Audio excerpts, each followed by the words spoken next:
Hey guys, I wanted to make a quick video on how the income calculation worksheet works. I've gotten a lot of questions on it lately, and I use this on literally every borrower I work with, unless they're like straight salary. And it's so helpful in getting ahead of problems. And I'll give you actually just earlier this week, I think Tuesday. So today's Friday. So like 3 days ago, I had a borrower who on the phone told me he works 40 hours a week every week, never works less than 40.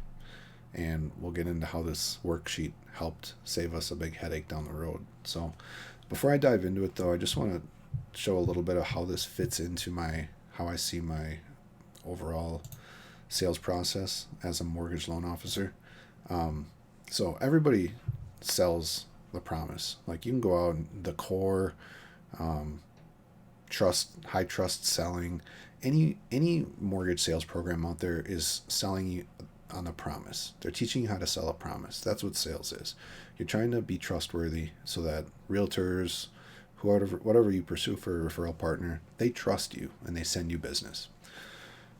I'm starting my coaching program around the process. The reason is twofold. Everybody's selling this, so the market's saturated with that. But more importantly, I really believe that the process is what's going to make you a successful loan officer. You can go out and sell whatever you want, and you're going to have realtors sending you stuff. But if you don't know how to deliver on that promise, you're only going to get one chance. And if you screw it up, they're going to tell their friends, and they're never going to send you a deal again, and neither will their friends. And the real estate industry, I don't care where you work. You could be in LA. The real estate industry is a small industry, and people talk. So your reputation is the most valuable thing you have as a mortgage loan originator. So guard your reputation with your life. So we're going to talk about the income worksheet. It's the start of my the process gear. And the process really leads into, when I say payday, I'm not talking about closing when you get the check. The payday for a mortgage loan officer is when you develop and you win that relationship with that referral partner. That's the payday, because if you set those relationships up correctly and you take good care of them, that is going to pay you for the rest of your life. So that's the real payday. A single deal is not a payday. A referral partner relationship, particularly with real estate agents, is a payday. And the connection between that sales part and building those relationships is the process. And so that's what I'm going to focus on as I'm building out the rest of my curriculum here. So that being said, let's dive into the income calc worksheet. So I use this on every borrower unless they're super simple income, like straight salary, and I can see their W-2 matches up at or above what their base salary is. I'm not going to fill this out if that's the case, but pretty much every other time I'm filling this worksheet out just to make sure that I'm not missing something. So this is super cool because it's formatted so that after you're done completing it, you can put all their income types in here, add any notes if anything stands out. Let's say they were out on FMLA last year for 2 months and their salary's short. You can put a note in there that it's documented on the VOE, whatever. Underwriting will love you if you start filling this out.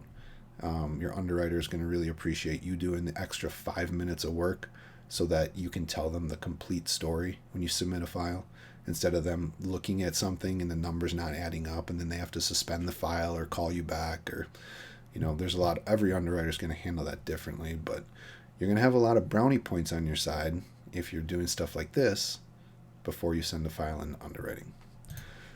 So the way I lay all these forms out is the green fields, you can input data. Everything else is locked, so you don't have to worry about messing up formulas. So you can put your loan number in, your buyer,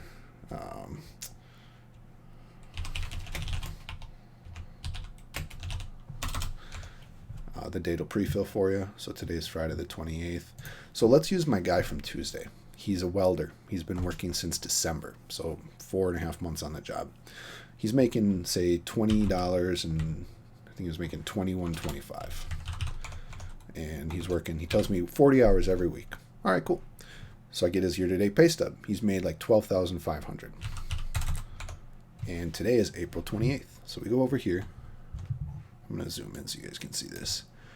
The way this month's worked factor is it just lets you analyze income over time. So we go April 28th, 3.93. We'll hop back over here, 3.93. Would you look at that? His year-to-date monthly income is less than what he tells us he's earning. Now, why is that? It's because his year-to-date earnings over the amount of time that he's worked do not add up to what he's telling us he works. So why could that be? Well, there's a lot of different reasons. It could be maybe he was out for FMLA. Maybe he got a big raise. That could happen. That's a pretty big gap in income for a raise to account for it. I mean, we're talking $400 a month, $500 a month. Sorry, it's like 10:30 here. I'm half asleep. But yeah, the nice part about this is there's no question here. Something is up. And so I'm not giving this guy pre-approval until I figure out what's going on with his income. Why is his year-to-date low? Because if this is a conventional pre-approval that we're trying to get, I can't give him a conventional pre-approval. He's been on the job for 4 months. He has variable hourly income. He doesn't qualify. He's going to have to go FHA. And then they're going to average this hourly wage over his actual hours worked over this period of time. So we'll have to dig into his pay stubs and figure out how many hours a week has he averaged, then multiply that by his per hour, and then that'll figure out our monthly qualifying. So when this guy applied, I told him, yeah, you got a simple situation. I'll have your pre-approval done within an hour. I had to call him back and say, dude, the numbers don't add up. What's going on? So the nice part about it is he was trying to write on a new construction home and with a conventional pre-approval.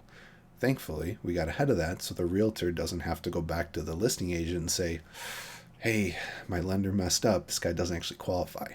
So realtors do not like being put in those positions. Trust me, if you put a realtor in that position, they will not use you again. It doesn't matter how much co-marketing dollars you're throwing at them. They're going to tell you they'll use you, and then they're going to send those leads somewhere else until you get sick of it and stop co-marketing with them. So that's how the hourly section works. You can plug in prior year hourly earnings. Oh, one last point on this. So when you're looking up here, like the year-to-date hourly, prior year hourly. So let's just say last year he made 30. Let's say he worked at the same job all of last year. It shows us exactly what his prior year monthly was. Now, it's not uncommon for this to be a little lower if he's getting raises here, but if there's a big gap, I'm going to have a conversation with the buyer about it before I pre-approve him. And then down here, this will average things out. I'm usually not using these numbers here very much. I really just want to see the raw data here, and this will tell me if I need to dig deeper with a buyer. So salary is pretty straightforward. One thing you want to make sure of when you're doing a salary calculation, a lot of times salary buyers, they're gonna get paid either once every 2 weeks or twice a month, and there's a big difference there in what that monthly income is. So let's say they make $6,000 every 2 weeks or $6,000 every 2 months. We're talking that's 10%. That's a little under 10% income difference there. So if you start looking at buyers who are making a more marginal income, that's $300 a month in monthly payment that they might not qualify for now because you messed up their salary calc.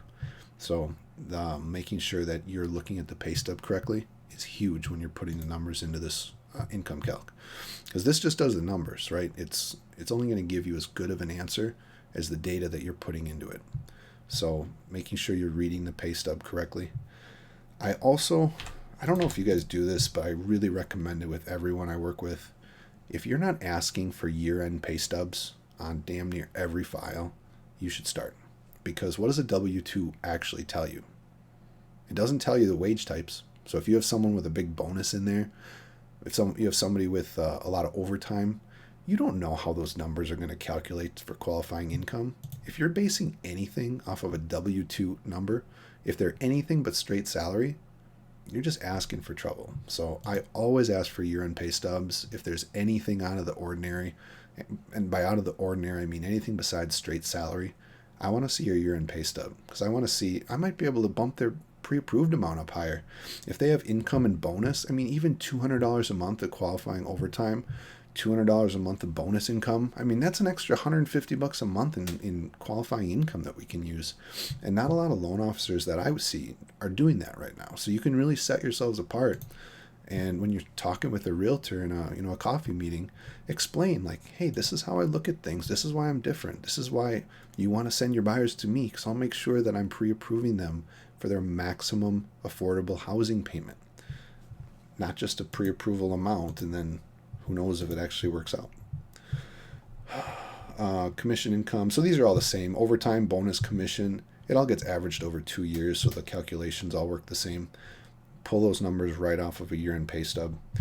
And then I've got the notes section down here, so if you guys have stuff you want to put in for the underwriter.